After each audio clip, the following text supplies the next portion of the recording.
कहानी की शुरुआत में हम एल्डरसन नाम के एक आदमी को देखते हैं जो अचानक नींद से जागता है। वो बिल्कुल कंफ्यूज्ड है क्योंकि उसे कोई आइडिया नहीं है कि वो कहाँ है और यहाँ कैसे पहुंचा। जब वो अपनी आंखें खोलता है तो वो खुद को एक अजीब और मिस्टीरियस रूम में पाता है। ये रूम एक परफेक्ट क्यूब की शेप में बना हुआ है। चारों तरफ वॉल्स हैं, ऊपर सीलिंग है और नीचे फ्लोर है। हर सरफेस पर स्ट्रेंज पैटर्न्स बने हुए हैं और हर वॉल के बीच में एक बड़ा सा डोर है। एल्डरसन नोटिस करता है कि उसने एक अजीब सी ग्रे यूनिफॉर्म पहनी हुई है जिस पर उसका नाम लिखा हुआ है। एल्डरसन डरते हुए चारों तरफ देखता है। वो हिम्मत करके एक वॉल के पास जाता है और वहां लगे डोर को ओपन करता है। डोर ओपन करते ही उसे एक छोटा सा पैसेज दिखाई देता है और उसके दूसरी तरफ बिल्कुल वैसा ही एक और रूम नजर आता है। दोनों रूम्स एग्जैक्टली सेम लग रहे हैं, बस उनकी लाइटिंग का कलर थोड़ा डिफरेंट हो सकता है। एल्डरसन थोड़ा घबरा जाता है और वापस पीछे हटता है। जैसे ही वो पीछे हटता है वो हैवी डोर अपने आप ऑटोमेटिक तरीके से बंद हो जाता है। इसके बाद एल्डरसन फ्लोर वाले डोर को खोलता है और नीचे झांक कर देखता है। वहां भी उसे सेम वैसा ही रूम दिखाई देता है। वो समझ जाता है कि वो किसी तरह की भूल भुलैया में फंस गया है। वो डिसाइड करता है कि उसे आगे बढ़ना होगा। वो सामने वाली वॉल का डोर खोलता है और बिना ज्यादा चेक किए उस रूम में एंटर करने के लिए जंप करता है। एल्डरसन बस थोड़ा सा ही आगे बढ़ा था और रूम को स्कैन कर रहा था कि तभी अचानक बिना किसी वार्निंग के एक रेजर शार्प जाल तेजी से उसके सामने आता है। पलक झपकते ही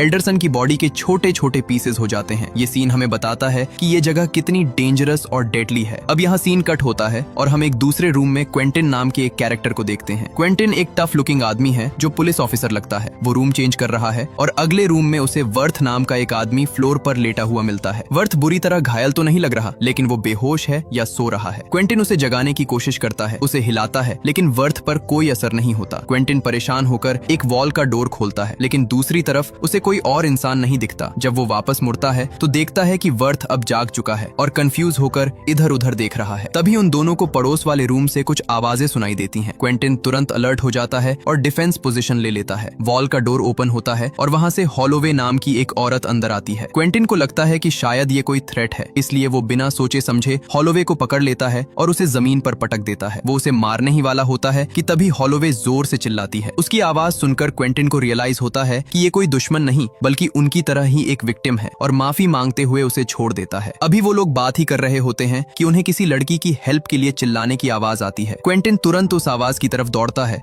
और एक डोर ओपन करता है। दूसरी तरफ वाले रूम में लेवन नाम की एक यंग लड़की खड़ी है। लेवन दूसरे रूम में जाने की कोशिश कर रही होती है, लेकिन क्वेंटिन उसे तुरंत रोक देता है। क्वेंटिन उसे समझाता है कि ऐसे बिना चेक किए कहीं भी जाना डेंजरस हो सकता है। वो लेवन के रूम में जाता है और उसे सेफ तरीके से गाइड करके बाकी ग्रुप के पास ले आता है। इस प्रोसेस में लेवन का बैलेंस बिगड़ता है और उसका चश्मा गिरकर थोड़ा क्रैक हो जाता है, लेकिन वो सेफ है। थोड़ी देर बाद सीलिंग का डोर खुलता है और वहां से रेन नाम का एक आदमी नीचे कूदता है। रेन का एटीट्यूड काफी कॉन्फिडेंट लगता है और वो थोड़ा एग्रेसिव भी है। क्वेंटिन बाकी सबको वार्निंग देता है कि वो लोग ऐसे ही किसी भी रूम में नहीं घुस सकते क्योंकि यहाँ ट्रैप्स हो सकते हैं। वो बताता है कि जब उसने एक नीचे वाले रूम में देखा था तो वो ऑलमोस्ट अपना सर कटवाने वाला था। हॉलोवे, जो कि प्रोफेशन से एक डॉक्टर है, नोटिस करती है कि वर्थ के सर से खून बह रहा है। वो तुरंत उसके पास जाती है और उसके वुंड को चेक करती है। रेन, जो अब तक चुपचाप सब ऑब्जर्व कर रहा था, अपने बूट्स उतारता है। सब हैरानी से उसे देख रहे होते हैं। रेन अपना एक बूट लेता है और उसे सामने वाले रूम के बीच में फेंक देता है। जैसे ही बूट फ्लोर को टच करता है तुरंत एक डेडली ट्रैप एक्टिवेट होता है और उस बूट में आग लग जाती है। ये देखकर सबकी सांसें थम जाती हैं। रेन काम तरीके से एक्सप्लेन करता है कि इन रूम्स में मोशन सेंसर्स लगे हुए हैं जो मूवमेंट डिटेक्ट करते ही ट्रैप्स को ट्रिगर कर देते हैं। क्वेंटिन सबसे पूछता है कि क्या किसी को याद है कि वो यहाँ कैसे आए, लेकिन किसी को भी कुछ याद नहीं है। सब अपनी नॉर्मल लाइफ जी रहे थे। कोई जॉब पर जा रहा था,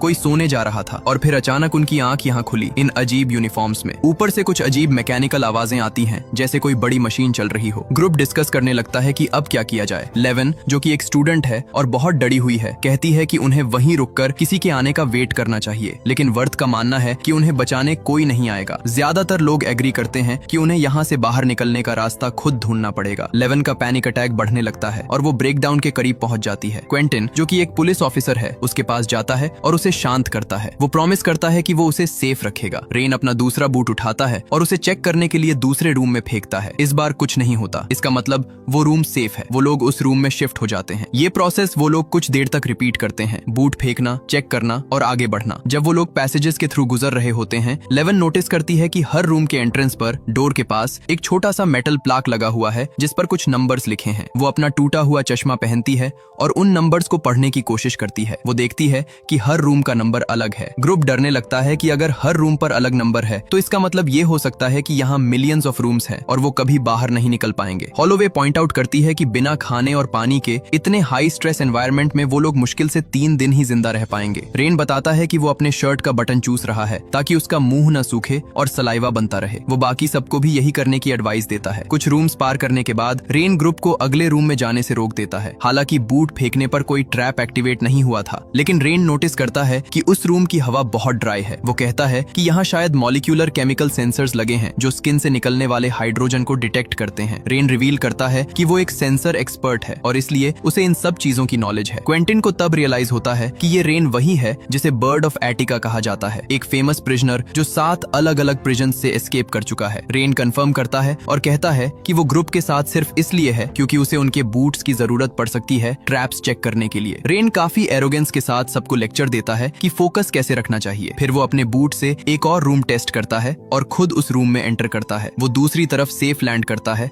और मुड़कर सबको देखने लगता है। सबको लगता है कि रूम सेफ है, लेकिन तभी अचानक एक डिवाइस एक्टिवेट होता है और सीधा रेन के चेहरे पर एक स्ट्रॉन्ग एसिड स्प्रे करता है। क्वेंटिन डोर खोलता है और रेन दर्द से चिल्लाते हुए वापस पीछे गिरता है। उसका पूरा चेहरा मेल्ट हो रहा है और स्किन पिघल रही है। कुछ ही सेकंड्स में तड़पने के बाद रेन की मौत हो जाती है। ये देखकर ग्रुप का मोराल बिल्कुल टूट जाता है। अगर रेन जैसे एक्सपर्ट का प्लान फेल हो सकता है तो उनका क्या होगा? क्वेंटिन कहता है कि उन्हें सिचुएशन को दोबारा एनालाइज करना होगा। वो पॉइंट आउट करता है कि सबका बैकग्राउंड अलग है। वो खुद कॉप है, हॉलोवे डॉक्टर है, रेन एस्केप आर्टिस्ट था। शायद हर किसी का यहाँ कोई पर्पस है। लेकिन लेवन कहती है कि वो बस एक मैथ्स स्टूडेंट है और वर्थ कहता है कि वो एक बोरिंग ऑफिस डेस्क जॉब करता है। हॉलोवे गुस्से में आ जाती है और सिस्टम को गाली देने लगती है। वो कहती है कि उन लोगों ने उन्हें किडनैप किया, उनके कपड़े छीने और उनकी ज्वेलरी भी ले ली। क्वेंटिन को हॉलोवे की बात से एक आइडिया आता है। वो कहता है कि किडनैपर्स ने सब कुछ ले लिया लेकिन लेवन का चश्मा छोड़ दिया। ऐसा क्यों? शायद इसलिए क्योंकि वो चाहते हैं कि लेवन कुछ पढ़े। वो लेवन से पूछता है कि क्या वो मैथ्स पढ़ती है। लेवन हाँ में सर हिलाती है। वो अपना चश्मा पहनती है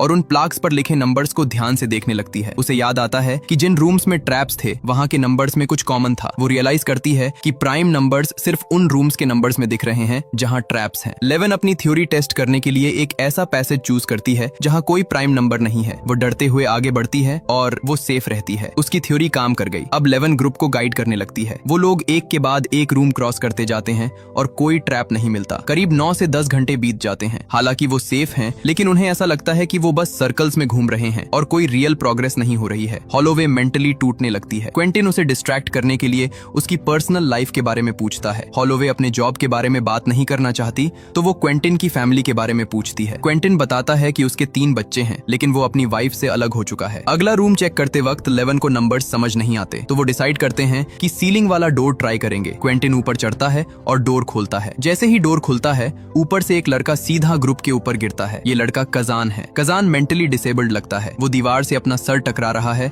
और अजीब हैंड जेस्चर्स कर रहा है। हॉलोवे जो डॉक्टर है समझ जाती है कि कजान ऑटिस्टिक है। वो प्रॉमिस करती है कि वो कजान का ख्याल रखेगी और कई घंटे बीत जाते हैं। ग्रुप थक चुका है। वो थ्योरीज डिस्कस करते हैं कि ये बिल्डिंग आखिर है क्या। हॉलोवे को लगता है कि ये मिलिट्री का कोई सीक्रेट प्रोजेक्ट है। क्वेंटिन सोचता है कि शायद ये किसी साइको बिलियनियर का एंटरटेनमेंट गेम है। वर्थ और बाकी लोग भी अपने आइडियाज देते हैं। अचानक हॉलोवे को सांस लेने में तकलीफ होने लगती है और कजान चिल्लाने लगता है। सबको लगता है कि शायद हवा में कोई पॉइजन है, लेकिन बाद में पता चलता है कि हॉलोवे ने गलती से वो बटन निगल लिया था जो वो चूस रही थी।